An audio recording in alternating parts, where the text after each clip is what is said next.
皆さんこんにちは。漫画家もやってるし YouTube もやってるボイチです。現時点での私たちの YouTube は人気がありません。本当に人気がありません。しかし人気がないとは思っていました。見てる方は多くないし人気はないですが、今私たちが起こす変化が私の考えでは期待以上です。努力して本当に良かったと思っています。私が以前映像で申し上げた日本政府が発表した日本の文化産業グローバル4倍成長、この目標に対して日本の漫画界はデジタルプラットフォームビジネスを世界各国に展開すると、この目標は途方もない成果で達成される。日本政府はそのために支援すべきだ。私がこういう話をしたんですが、さてそうなるとこういう質問がついてきます。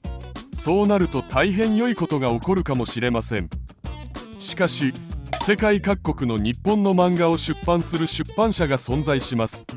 大多数の出版社はそれほど大きな出版社ではありません。全てがデジタル転換になるとこれらの出版社はどうなるのでしょうか。今日はこの話をしたいと思います。どうしたらいいかな。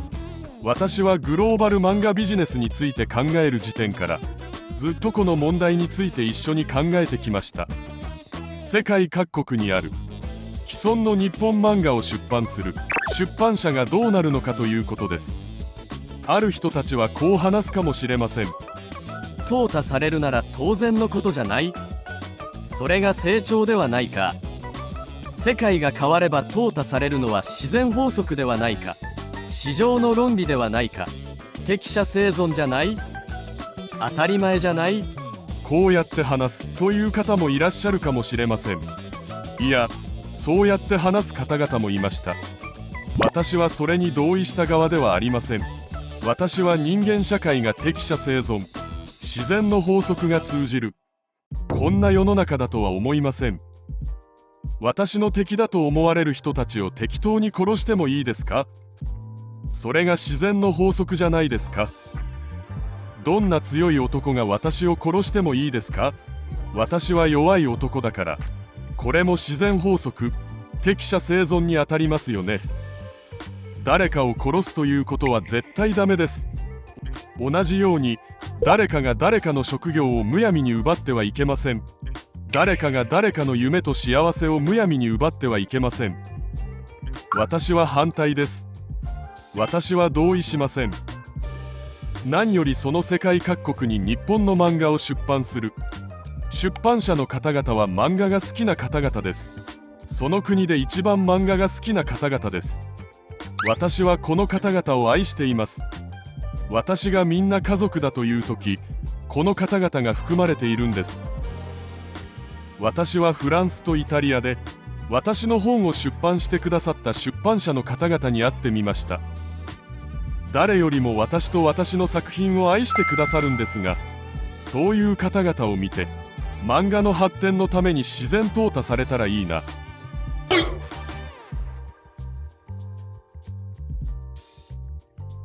ボイチマスクの腕が抜けました。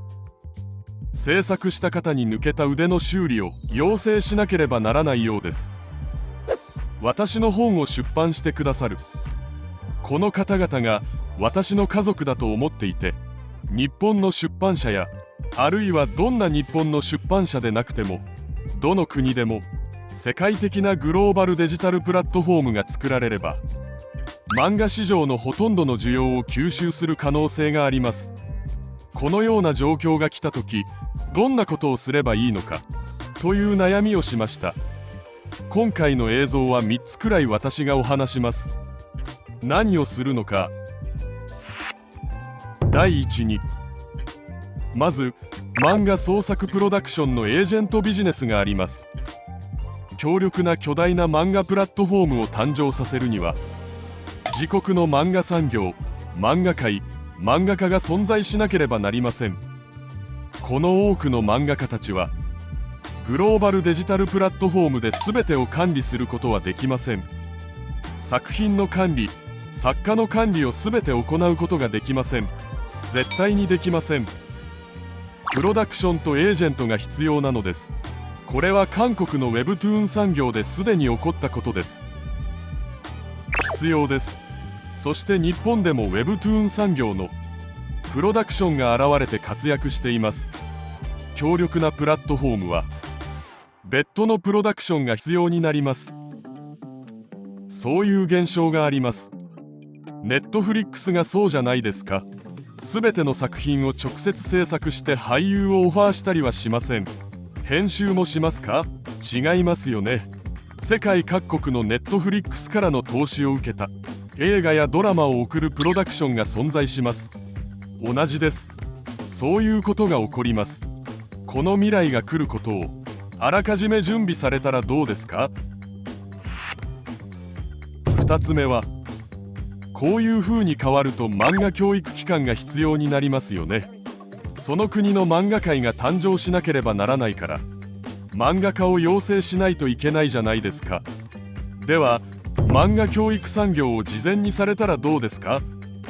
けれど漫画教育産業を漫画を翻訳出版する出版社の方々が漫画が好きで恋をしていますが、彼らが漫画教育は可能でしょうか？それは私がお手伝いいたします。私が数年前にフランスとイタリアの出版社の方々に私が手伝うから先ほど申し上げた2つを提案しました。そんなこともありました。